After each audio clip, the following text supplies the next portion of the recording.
पदाधिकारीगण, कार्यकर्तागण और मेरे सामने यहाँ उपस्थित और यहाँ साथ में उपस्थित के गांव के नौजवान, बड़े बुजुर्ग और युवा साथियों का मैं दिल की गहराइयों से हार्दिक अभिनंदन करता हूं, स्वागत करता हूं।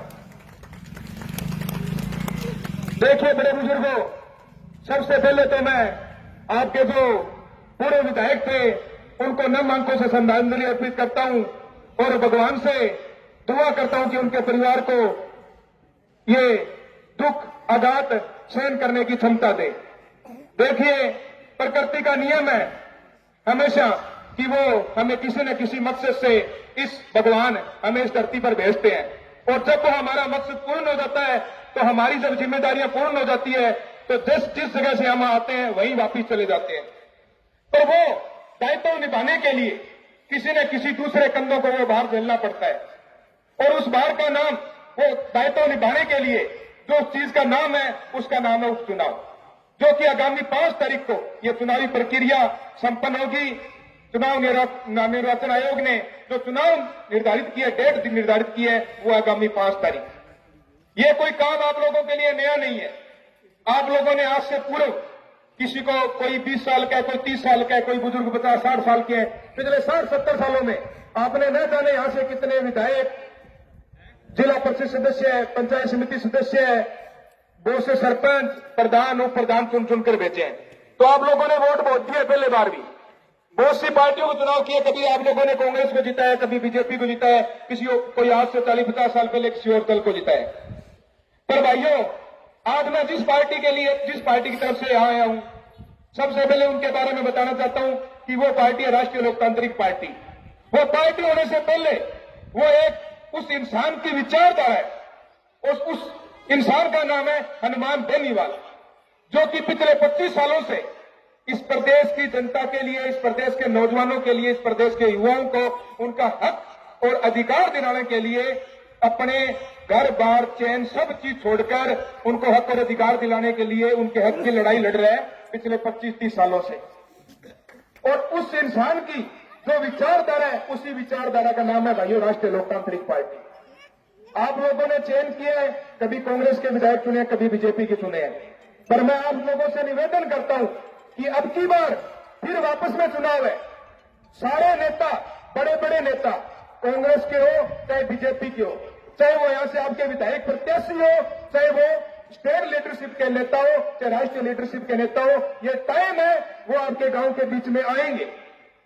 ये हमारी परंपरा रही है कि वो हमारे बीच में आए तो उनका स्वागत सत्कार करो, क्योंकि ये हमारे संस्कार है कि कोई भी अतिथि हमारे यहाँ आता है तो उनका स्वागत सत्कार करो, माला पहनाओ, सब कुछ उनके जो भी विचार होते हैं वो विचार सुनो और जो पुराने जो बातें हुए थे, जो कमियां थी, जो चीज पूरी नहीं हुई, तो वो आराम से पूछो कि क्यों नहीं हुई।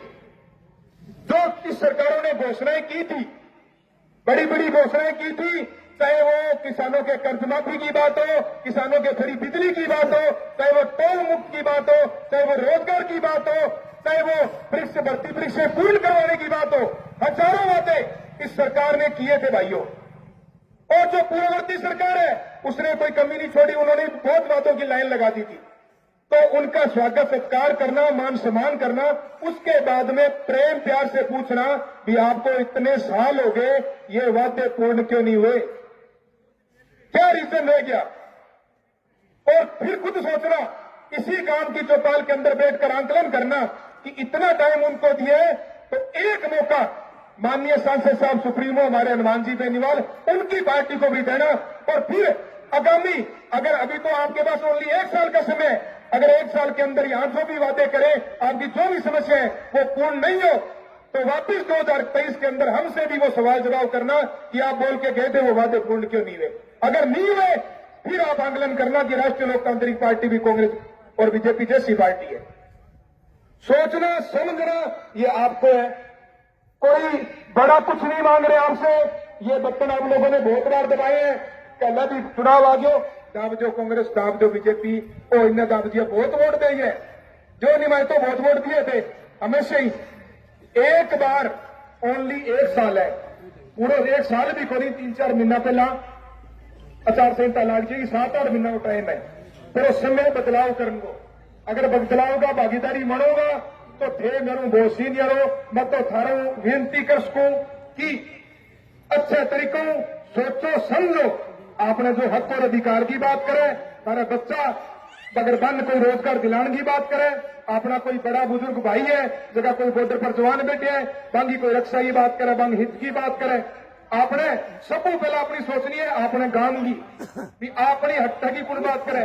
बड़ा बड़ा कोई प्रोजेक्ट है, कोई दिल्ली, कोई बॉम्बे, कोई मेट्रो फेट्रो, मोटा मोटा कोई बुलेट ट्रेन, बांगी बात को नहीं। पहले आपने बात करनी है कि अपनी जरूरत है, अपनी जरूरत है, पानी की जरूरत है, रे डीएपी यूरिया की जरूरत है, अपना अच्छे स्कूलों की जरूरत है, अच्छी शिक्षा की जरूरत है, किसानों फ्री बिजली की जरूरत है, टोल माफी की जरूरत है। अपनी जरूरत है, अपनी जरूरतें पूरी कौन करेगा?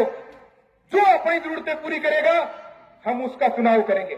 चुनाव बहुत किए, अब की बार यह नहीं कि अब तो कांग्रेस का, बे बीजेपी का, कोई किसी का नहीं होता भाइयों, कोई कांग्रेस के नहीं है, कोई बीजेपी की नहीं है। सोचना समझना और एक मौका जरूर देना। बाकी आप समझदार हो, बाकी आप सब लोग जानते हो, अच्छे तरीके से हर एक चीज समझते हो। आप लोगों ने जो मान सम्मान स्वागत सत्कार किया उसके लिए मैं आपका हमेशा आभारी रहूंगा। बहुत बहुत धन्यवाद। जय हिंद।